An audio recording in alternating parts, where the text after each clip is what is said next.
Em nome do Pai, e do Filho e do Espírito Santo. Amém. Ave Maria, cheia de graça, o Senhor é convosco. Bendita sois vós entre as mulheres, e bendito é o fruto do vosso ventre, Jesus. Santa Maria, Mãe de Deus, rogai por nós, pecadores, agora e na hora da nossa morte. Amém. Nossa Senhora, Rainha dos Corações, rogai por nós. Em nome do Pai, e do Filho e do Espírito Santo. Amém. Meus amados irmãos, celebramos neste domingo a solenidade da Assunção de Nossa Senhora. A Assunção significa que Nossa Senhora foi elevada aos céus em corpo e alma, após ter cumprido a sua missão nesta terra. Deus a elevou em corpo e alma, com o seu corpo glorificado, à semelhança daquilo que aconteceu com o corpo de seu filho.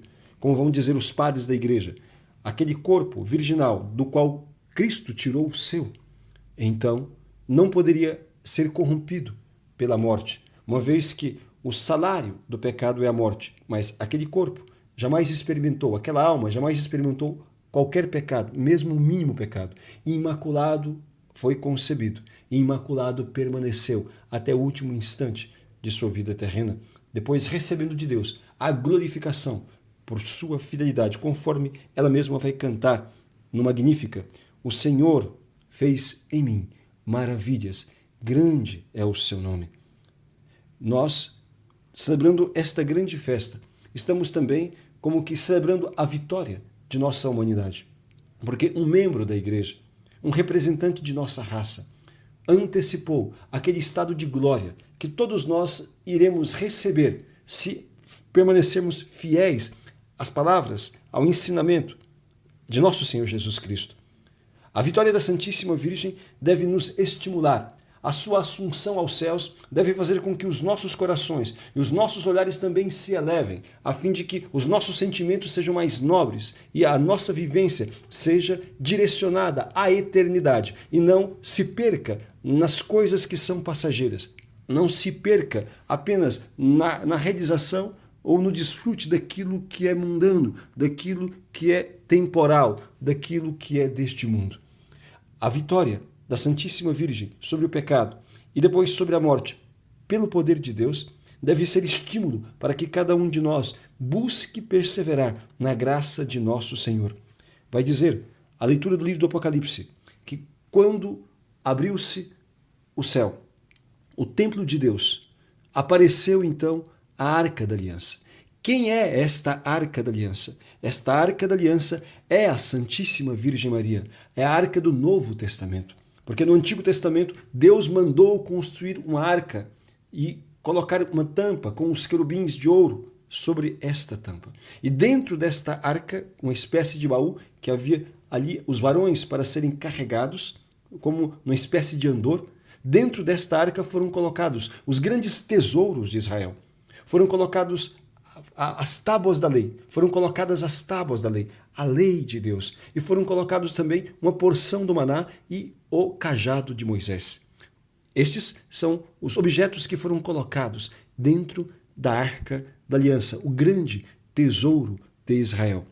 E nesta nova arca, na arca do Novo Testamento, que é a Santíssima Virgem Maria, Deus, o Pai, depositou o seu maior tesouro, que é também o nosso maior tesouro, a palavra viva, o pão vivo descido do céu, nosso Senhor Jesus Cristo, foi depositado no seio puríssimo da Santíssima Virgem. E por meio dela foi dado a toda a humanidade, a fim de que, crendo nele, nós todos pudéssemos encontrar a salvação eterna.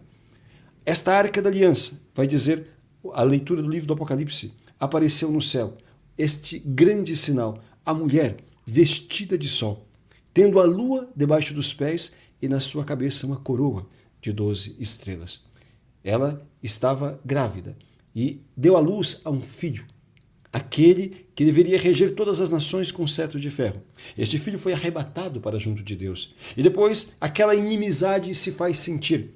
Este dragão que também apareceu no céu, este dragão vermelho que apareceu no céu, que São João vai dizer no versículo 9 deste capítulo 12 do livro de Apocalipse, vai dizer que este dragão é o demônio, aquela antiga serpente, demônio, Satanás e assim por diante.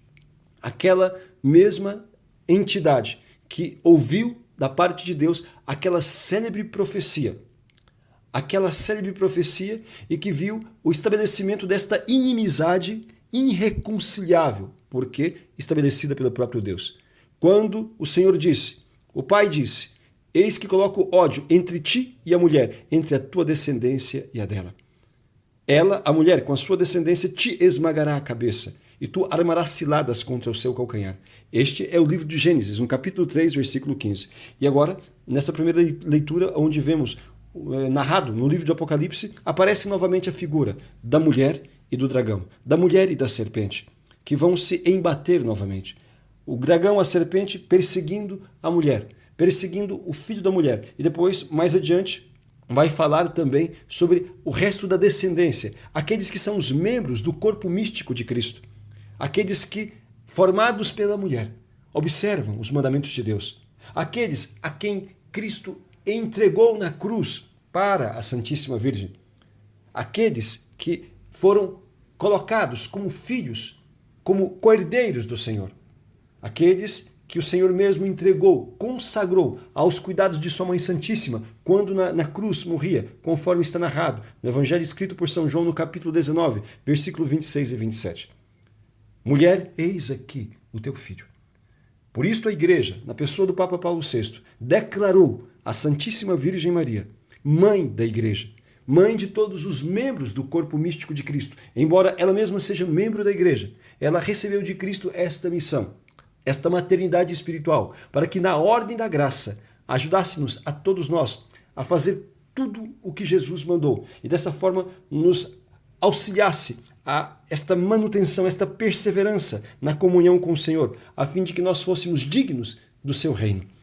Meus amados irmãos, esta festa de hoje, esta grande solenidade que nós celebramos, nos faz ver esta mulher vestida de sol, a Santíssima Virgem Maria. É verdade que se pode dizer da Igreja também as mesmas palavras. Aliás, tudo o que se diz da Igreja se diz também de Nossa Senhora. A Santíssima Virgem é mãe, a Igreja é mãe. A Santíssima Virgem é imaculada, a Igreja é imaculada. A Santíssima Virgem, ela é a esposa de Deus. A Igreja também é a esposa de Cristo. Assim por diante. A única coisa que não se diz da Igreja que Nossa Senhora tem é a maternidade divina, porque a Igreja não é mãe de Cristo, Nossa Senhora sim. E a única coisa que se diz de Nossa Senhora que que a Igreja possui e Nossa Senhora não tem é o sacerdócio, porque Nossa Senhora não é sacerdote, mas a Igreja possui o sacerdócio. Assim, meus amados irmãos, fora isto, todas as outras coisas se podem aplicar tanto à Igreja como à Santíssima Virgem. Claro, aspectos diferentes, mas a mesma palavra, a mesma ideia se pode aplicar a um e a outro, à Igreja e também à Santíssima Virgem. Hoje, quando o Apocalipse nos fala, portanto, daquela mulher tendo dores, evidentemente que aqui não se trata de dores físicas de Nossa Senhora, porque o parto da Santíssima Virgem foi indolor. Assim como a sua concepção foi milagrosa por obra do Espírito Santo, também o seu parto foi milagroso, de forma que se conservasse intacta a sua virgindade. Aqui quando se fala da mulher tendo dificuldades, significa a Igreja, o sofrimento no qual ela gera também os seus filhos, em meio à perseguição, em meio ao martírio, porque na sequência, depois da leitura, nos vai falar do dragão perseguindo a mulher e depois perseguindo o resto de sua descendência, aqueles que, educados por ela, aprenderam a colocar em prática os mandamentos de Cristo e que guardam o testemunho de Jesus, nosso Senhor. O testemunho de Jesus é aquele testemunho da sua submissão a esta criatura que ele quis ter por mãe, a sua submissão a Nossa Senhora, embora não precisando, embora não tendo necessidade, ele quis dar-nos o exemplo desta submissão, porque adiante ele iria fazer dela nossa mãe, e ele mesmo sabia a importância de dar esta autoridade do seu exemplo, a fim de que nós pudéssemos imitar, confiando a nossa vida a ela, de forma que ela tivesse esta liberdade de nos conduzir, de nos ensinar a amar a Deus, de nos ensinar a colocar em prática tudo quanto o Senhor mandou. A exemplo daquilo que fez com os servos nas bodas de Caná. Ela nos orienta à compreensão da vontade de Deus, ela nos incentiva, ela nos move a realizar o que Cristo nos ensina, a fim de que nós obtenhamos a graça da nossa conversão, da nossa transformação e, sobretudo, da nossa salvação. Meus amados irmãos, celebrando a Assunção da Santíssima Virgem, nós precisamos compreender a vocação a qual nós somos chamados. A vocação a qual nós somos chamados, esta vocação à santidade, este esforço para herdarmos também essa morada no céu, onde a Santíssima Virgem já está, gozando desta beatitude, desta alegria eterna. Mas também, por ordem de Deus, exerce sobre nós esta maternidade espiritual, a fim de que nós possamos ter este auxílio na busca desta meta, que é a união com Deus no amor. É necessário, portanto, compreender a missão de Nossa Senhora, a missão que o próprio Cristo lhe confiou, a missão que Ele lhe deu, a fim de que nós possamos dar a ela esta liberdade, consagrando-nos ao seu imaculado coração, deixando-nos conduzir por ela. Ao celebrar a festa da Assunção, devemos olhar para nossa mãe que sobe aos céus e ter em nossos corações o desejo também de sermos elevados a Deus, o desejo de participarmos desta bem-aventurança eterna. É assim que vai dizer ali, neste grande cântico do Magnífica, no Evangelho escrito por São Lucas, no capítulo 1, do versículo 46 em seguintes, quando Nossa Senhora, ali plena do Espírito Santo, vai cantar aquele canto: a minha alma glorifica o Senhor, meu espírito exulta em Deus, meu Salvador, porque Ele olhou a pequenez de sua serva. Doravante todas as gerações, vai dizer o versículo 48, doravante todas as gerações me chamarão bem-aventurada. A Assunção da Santíssima Virgem é para que nós possamos repetir muitas vezes o cumprimento desta profecia. Nossa Senhora disse que todas as gerações a chamariam bem-aventurada. Bem-aventurada significa santa. E ela diz na sequência: o poderoso fez em mim maravilhas. E ao ver a Santíssima Virgem elevada aos céus em corpo e alma, nós podemos constatar, portanto, a realização das promessas de Deus. Vai dizer São Paulo, na segunda leitura, que Cristo, Ele ressuscitou e Ele é o primogênito. Apocalipse, no capítulo 1, versículo 5, diz que Cristo é o primogênito dentre os mortos.